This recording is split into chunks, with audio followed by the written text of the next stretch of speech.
Hey guys, subscribe for daily content, and if you're shopping for gear, make sure you check out the description for the newest items at some of the very best online retailers.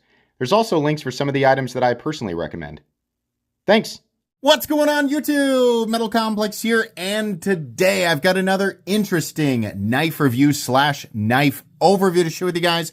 This is the Remette RT Woodpecker. Look at that crystal titanium, very cool. This is an additional process to the titanium. They have to bake it for, I can't remember exactly how long, and then obviously there's more to it than that, but it does add cost. You're not gaining necessarily anything in utility, but it does look cool. And honestly, it's a breath of fresh air over typical, titanium anodizing. I hope that we continue to see more and more and more crystal titanium in the production knife world. We have seen it a little bit here and there, but it's nice to see it on this this beautiful RT Woodpecker that also has an additional secret, a secret that I missed in the unboxing. You'll notice that there's no visible external hardware. So how do we gain access to the part of the knife that you can disassemble? Well, I thought, maybe there was like I can't remember, there was a visible screw somewhere. I thought surely that's how you take that apart. It turns out actually you push down on this little backspace right here and then slide up on the scale and it releases it. How cool, how simple. And now you have access to the internals, which is pretty straightforward, honestly, from there. And then putting the front scale back on is as simple as sliding it back down into the closed position, which allows that button there to lock. And no, there's no movement or anything like that. Nothing indicating the scale would leave the frame, right? You do have to have some pretty intentional pressure on that little lock release right there. So that's really, really cool. Not necessarily anything that makes it, more utilitarian than your average pocket knife. But at this price point, I think buyers like stuff like that. You guys typically like there to be some sort of additional interesting element beyond knife cut, right? Knife cut, yeah. Knife cut at about 20 bucks, 30 bucks, something like that. That's about that territory. At this territory, which is definitely more expensive, we like to see something a little special, right? And Remette typically brings that. Thank you so much to Remette for providing this knife for review. Thanks to my patrons for supporting me. You can buy this knife. I'll link it down in the description. It does help my channel when you use those links, but that's up to you. Let's go ahead and measure it. Overall length, it's coming in not huge, 7 inches. Blade length is coming in about 3 1/8. Cutting edge about 3 inches. It does have more presence, though it doesn't feel like your typical 7-inch knife. Despite being shorter even than the Para 3, it does feel like a larger knife, mainly due to the blade and handle height. Let's go ahead and do some size comparisons. Any custom scales you find in this section can be found down in the description under Original Goat and others. So up against the 8010 and my own Excalibur. You can see here that it's nowhere near the same size as some of these larger knives. Not that it has to be. That's just what size it is. Let's put it up against the Spyderco PM2 and the Spyderco Para 3. Much closer to the size of the Spyderco Para 3. Still a little bit shorter, but quite a bit more cutting edge. You'll also notice that the ergonomic lines outside of just the length of the handle, which isn't much more, is actually fairly similar. I mean, you have these extra curvatures here, right? But the choke up position is in the same place, et cetera, et cetera. Let's put it up against the Benchmade Griptilian. Excuse me, and or in this case, the Ritter Hogue and the Hogue Deck. I know you guys, your brains won't. It's like EXE has stopped working if I don't complete that. If I don't say, or in this case, the Ritter Hogue, you won't be able to sleep at night, right? But yeah, you can see here, it's shorter than either of these. How is the action? Well, I'm happy to say that the action is actually very, very good. This is a nested liner lock that's actually got, it's almost like a metallic-y reverberation to it. When you close it, a little ting, right? Reverse flicking it, totally. I thought that I would have to dig at it a little bit, but it's actually pretty easy to do and very, very satisfying.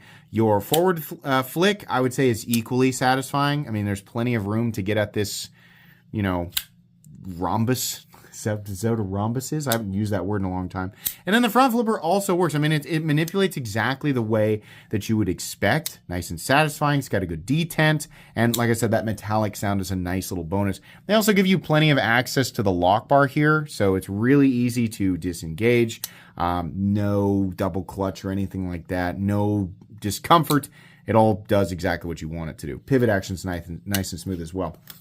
Let's go ahead and do carry profile thickness up against the Spyderco Para 3. It's actually maybe just a hair thicker. Length and height up against the PM2 and Para 3. Pretty easy to carry. It's not taking up much more room. I mean, it's actually taking up less room overall than the Para 3. It is almost as tall, so it's a fairly wide tall, wide. It's a fair, like this way, it's a fairly wide object, so consider that. But I didn't have any issues carrying it. Let's go ahead and weigh it. What are we looking at for materials? We are looking at crystal titanium. Now, here's a question that I have not even thought to ask. What is the what's the frame?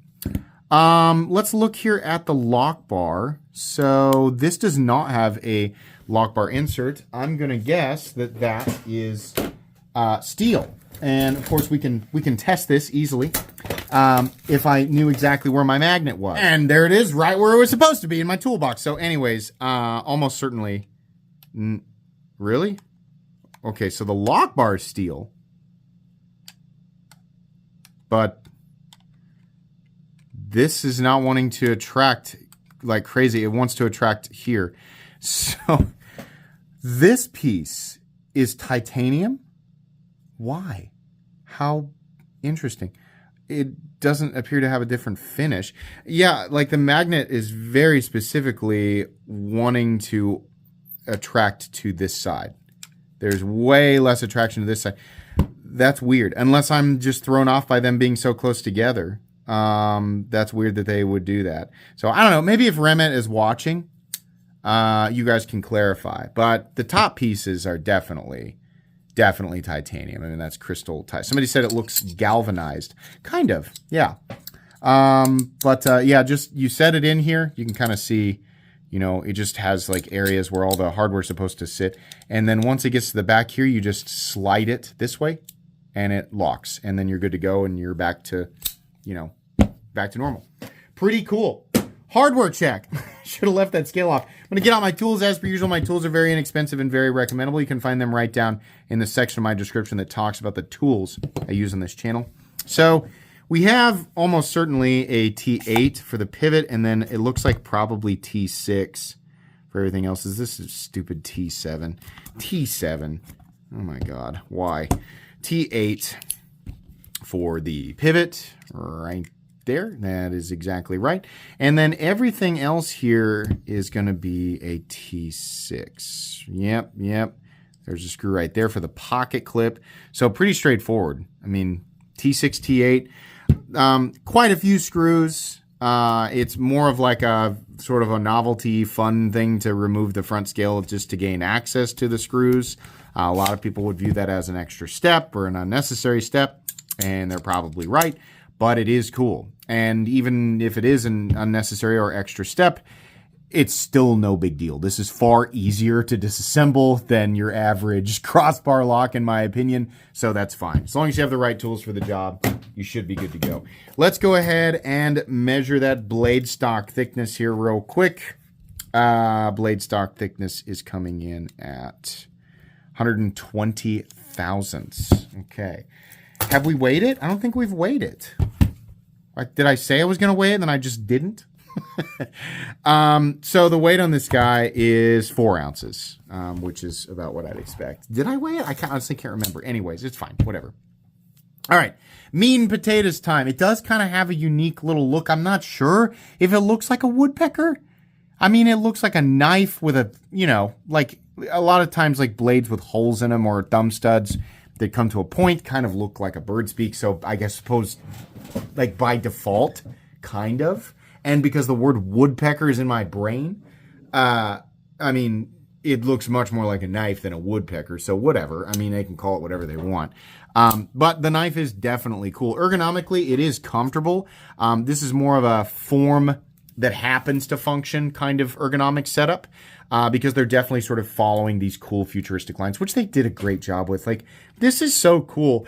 Excuse me, at this territory, at this price range, that they're doing fun stuff like the extra milling, the removable, like the lock release scale, the crystal tie, all of this. Like, did I say the same thing twice? There's a lot of extra work here, a lot of extra effort that we don't typically see in this territory. So it's something that I really appreciate. On top of that, Remette is heat treating their M390 properly. They're listing it as 60 to 61, which is pretty awesome. We most of the time see 59 to 61 for production M390, so that's nice that they're doing that. The entire thing has unbelievably perfect tolerances. Everything comes together exactly the way that you'd want it. Nothing is sloppy or lazy. I mean, it's just absolutely that sort of perfection level machining quality that you expect from much more expensive knives, but it's present here on this guy. We have a little tiny bit of milling on this very long triangle here, the rise over run triangle. What is that? What am I trying to say? Is that the same thing as Pythagorean theorem? Oh my gosh, it's been way too long. Anyways, but yeah, it looks really cool, and it's fairly comfortable. I mean, it's not like, oh my gosh, you know, hand melting experience. No, it's comfortable. You can use it as a knife. There's no sharp, it looks like there's a bunch of sharp edges, but no, you can see everything is nicely knocked down. No major traction or lock-in zones, so I think this would be fairly easy to drop. And there is a very subtle indicator that you're about to run your finger up on the blade here, so be cognizant of that. Behind the edge, pretty, like, on the thinner side, but still not like, oh my gosh, you know, incredibly thin, like not like open L thin, but it does slice very well. Here's the plunge grind. I'll let you guys take a look at that. Doesn't look bad to me.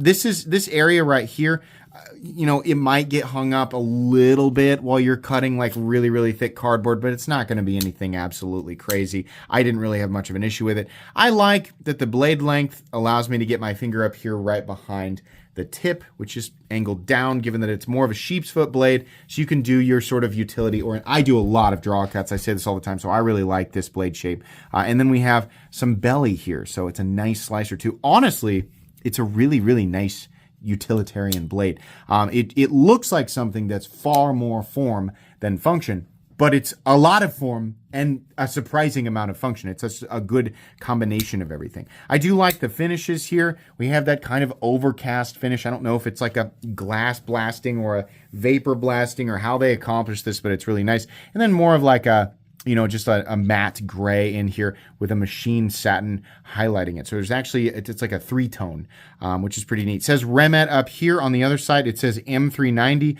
Very subtle. I do like that. You wouldn't, I mean, honestly, the entire time I was talking, I forgot that it even said that there. So that's pretty cool.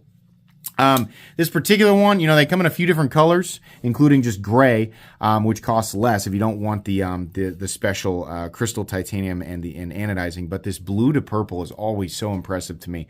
It literally is color changing. That's not an optical illusion. Depending on the angle that you're looking at it, it will fade from, you know, kind of purple, and it's actually quite a bit more intense in person. Like at this angle right here, it still looks kind of blue. It is dead on purple in my light.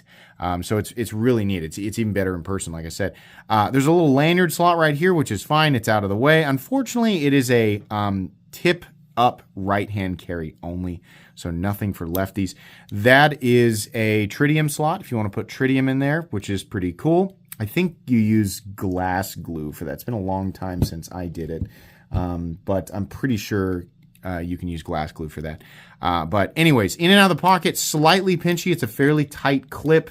So depending on the pants you're wearing, you might have to fight a little more, but no big deal. Not a deal breaker in my opinion. The blade has shouldering, actually a decent amount, wrapped around that stop pin in the traditional spot. No blade plate up, down, left to right. No lock stick, no pivot lash. Smooth and consistent in here. Nice detent. And it looks like maybe slightly off. No, I'm stupid. It's dead on. Okay. Meat, almost said meat and potatoes time. Verdict. final grade, whatever you want to call this. Is this a good knife? Yeah, actually, and the price tag is really excellent. So the standard version of this knife, the entry level, the non, in fact, it might even still be crystal tie, just not anodized. I think it's just plain titanium. It's $215, very fair. They want $250 for the same thing with the crystal tie, which honestly, I think that's pretty good. I like knowing, you know, with Remette at least, that they're basically charging, you know, $35 more for crystal titanium. If this material ends up becoming ridiculously popular, we absolutely will have companies trying to charge $100, $150 more for this stuff. And now, if we're looking at a knife that's triple this size or double this size, obviously it's going to cost more, right? But yeah, it's nice to know that this is a really cool. It does add cost. It does add some cool flair. But it's not dramatically more than what they would normally, you know, price the titanium version of the knife for. So that's kind of the standard I'm going to go by moving forward. And I've always assumed, you know, crystal titanium's not going to be anything outrageously, you know, more expensive than the standard stuff. It's going to depend on a number of different factors, certainly, but at least, you know, on a knife like this, just titanium versus crystal titanium, there's about a $35 difference, right? So moving forward, you know, I think up to about $50 more for something like that, depending on the size of the knife. Obviously, more if it's huge. That's kind of where I'm going to lock in at. But I like this. I think it's neat. It does work as an EDC knife. It's not going to be aesthetically for everybody, and not everybody's going to care about the scale release thing. But overall, this is cool, and it's easy to carry. It functions very, very well. Yeah, this is a very recommendable knife, whether you want the standard version or the crystal tie version. So either way, I think it's great. Check it out. Hopefully Remette continues to work with these materials, and please do more cool, like, secret scale release stuff. That's so cool. That's the kind of stuff that we like to see when we're spending, you know, 200 plus. Something, not necessarily fidgety, locky release, something that makes it different than your standard two-piece titanium frame lock, minimalist, just something different, right? This is very good. This is exactly what I like to see. So, very recommendable knife. Check it out. It'll go in my recommended knives playlist. Please make sure to follow me on Instagram at metal_complex. If you enjoyed this video, leave a like. If you'd like to check out my other content, I do, of course, have lots of videos of knives that are either expensive or inexpensive that I do or don't like, so check those out. And if you enjoy all my content, go ahead and click on that Metal Complex logo right there and subscribe, because there's definitely more coming. Thanks again for watching, everybody, and have a great day.